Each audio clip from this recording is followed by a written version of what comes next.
The question I've actually got quite a few times if I could make a video based on learning matchups and in-depth matchup learning, and that's something I want to do, but I realize it's kind of a huge video, so I want to make a quick, smaller one that's very easy to think about. You don't even have to play the game, you can just think about it yourself, and it should make you better at any matchup that you like really consider it in. And it's simple, it's kind of two steps. It's one step and then branching into two. It's think about every point on this stage that you're allowed to stand, right? So this is full screen, we'll call it 5, like 4, 3, 2, 1, something like that. This is something I've talked about in an older video. I'm sure a lot of people have before. And you think about which one of these areas makes my opponent either one of two things. One, it threatens them the most. It makes them not want to do certain things. Or two, it means that they can only do a few different things. And can I beat those things using the same option? Now that sounds like a lot, but I want to show you two examples that are kind of polar opposites, and it'll seem like such a small change, but if you're in the mindset of playing at these ranges, it should make these matchups easier. The first is Cammy. I've talked about this in other videos. At this kind of round start range, she cannot do anything that does not lose to the same two options, which is kind of walk back or neutral jump. So let's say I play at this range against Cammy and she does a dive kick. If I walk back, I punish counter it. Or even if I'm just dive kick, even if I'm just neutral jumping in neutral, I can go over it. Let's say she wants to do a normal jump in. Kind of same option where you won't punish it, but you'll get out of the way. And if you realize fast enough, you know, you could DP it or level 1 by accident. And the neutral jump's kind of the same. You might not get a punish counter, but you should land around the same time and be safe. Another option she could do is spin knuckle, although depending on what rank you are in, you might see this more or less. Same idea with this, where if I just do random neutral jumps, you can get a full punish counter sometimes, and if you just walk back in neutral, you can get a punish counter.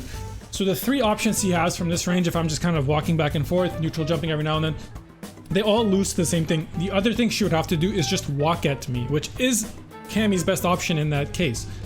Unless she has conditioned you to wait for something, and then maybe she could walk forward, dive kick, whatever.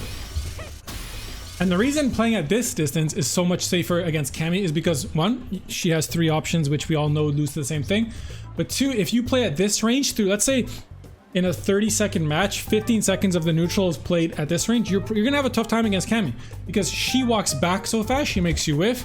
She walks forward so fast that you can't react to her doing that or doing this. You know, her stand jab is something people have been talking about recently.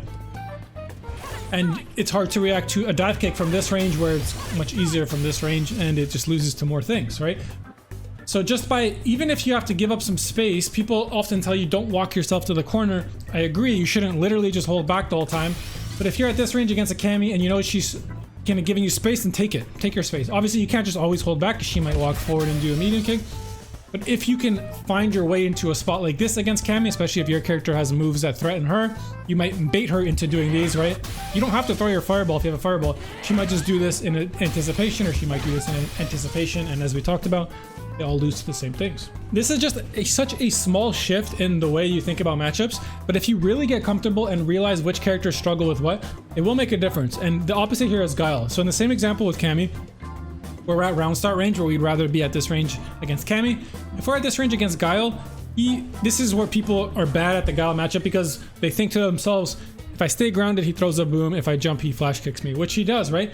But depending on, I mean, your character might have different options from here, but if we're standing here, what else is he scared about, right? Like, your jump takes way too long that you have to super preemptively jump to actually get over a sonic boom. And walking forward makes him block, will make you block a sonic boom, right?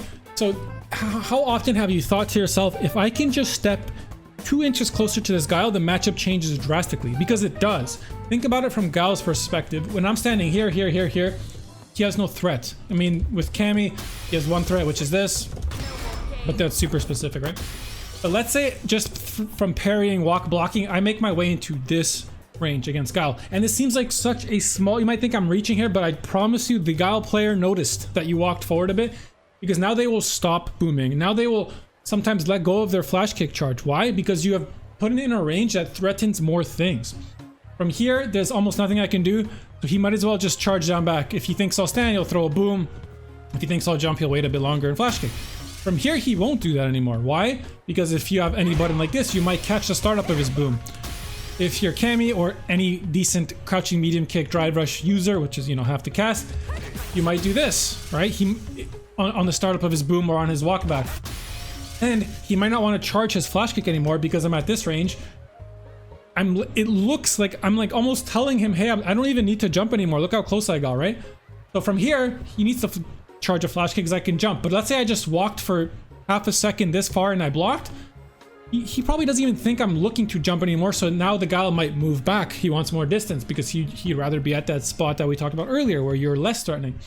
Now he might start pressing his normals, right? So you can bait the guy by walking forward, walking back, and whiff punishing him. It seems like such a minor change, but if you really think about it from your opponent's perspective, when I stand at certain ranges, what am I threatening that will make them change the way they play? So I'm standing from this range, almost nothing. If I can just do this against Guile, let's say once in a Guile matchup, we're playing here and he's waiting for me to jump, so I just do this. If I successfully finish that forward dash, you don't have to do the dash, you can just walk, and I'm just sitting here blocking, in my head, the matchup changed drastically.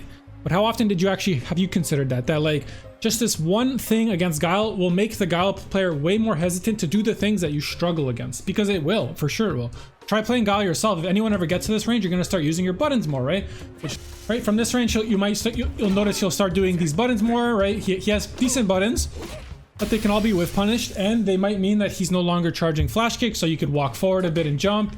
You can walk forward a bit and medium kick. You walk forward a bit and block to see what he does. You notice he presses normal, so you walk back, etc. I don't want to make this video way longer than it has to be, but I could talk about this for every single character on the smallest interactions, but just really consider to yourself, how much am I threatening my opponent more by just the smallest amount of spacing, right? This is so scary for Guile. He doesn't want to be here. He'd rather move back, or he'd rather box you out with his normals. You can deal with both, right? You can whiff punish him if he's boxing. You can walk up, crouch, medium kick.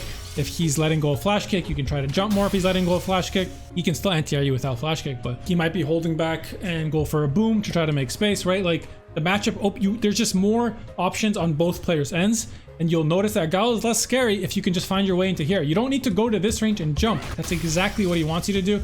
And anything further, he's probably just a better character than you, except like very few examples, right? Whereas as soon as you get to this range, even a bit further like this, if you're a character that walks fast like Cammy, you could do this, you could do this, you could do this, you could do this, and all of these things make him scared, right? I don't want to keep repeating myself. If you learned something, let me know. If there's characters you struggle with, let us know in the comments. Maybe we could all help each other and talk about things that from the opponent's perspective that's scary to deal with, and now we can try to change our perspective to finding these little spaces. It's almost like a game as well. I mean, Street Fighter is literally a game. But it's when you have a good framework of the most threatening places to stand, the matchups kind of feel better in your head almost, because, you know, right now you probably think, I hate Guile, he zones me. But let's say you get super comfortable at fighting Guile from this range because you just get used to, you know, you notice a lot of Guiles like to do certain things and you get used to dealing with them, or you notice you get to jump in more because now they're more scared of you and they're not thinking about the jump, whatever.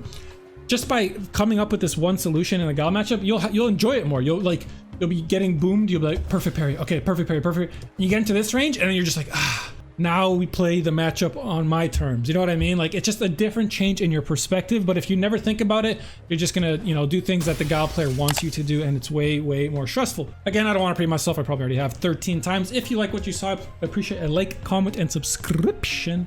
Stay beautiful, my friends. I'll see you with some more Street Fighter 6 / fighting game content.